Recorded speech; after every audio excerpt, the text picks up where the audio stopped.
Les élections des chambres d'agriculture débutent demain avec d'abord les votes électroniques et par correspondance.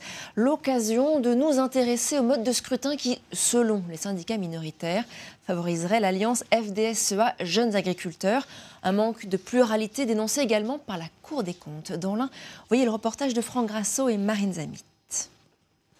Moins 4 degrés dehors, à peine plus à l'intérieur, où la FDSEA et les jeunes agriculteurs tiennent une conférence. Les candidats à la Chambre d'agriculture de l'Ain font campagne, chauffage aux pieds et fierté en bandoulière. Même des experts mondiaux disent qu'on a la meilleure agriculture du monde et c'est une réalité, mais il faut qu'on puisse continuer à la sauvegarder. Syndicat majoritaire depuis toujours, ce bloc dirige 95% des chambres d'agriculture en France. Sur le papier, il y a peu de chances que cela change.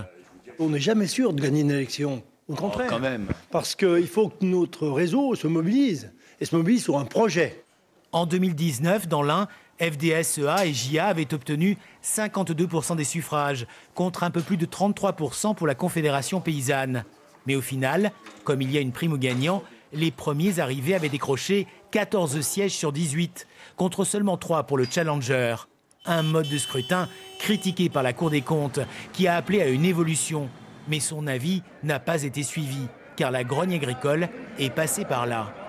À l'heure des élections, la Confédération paysanne remonte au créneau.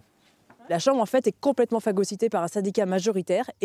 Et du coup, toutes les collectivités, tous les partenaires n'entendent qu'un son de cloche. Ils ont l'impression qu'il n'y a qu'un syndicat et que les autres ne sont rien. Il faut changer le monde de scrutin pour qu'au moins les autres syndicats soient audibles et que l'État joue le jeu, qu'ils arrêtent d'écouter un seul syndicat, qu'ils reçoivent tous les syndicats agricoles et qu'ils les écoutent réellement. Que ce ne soit pas juste une excuse en les accueillant une petite heure.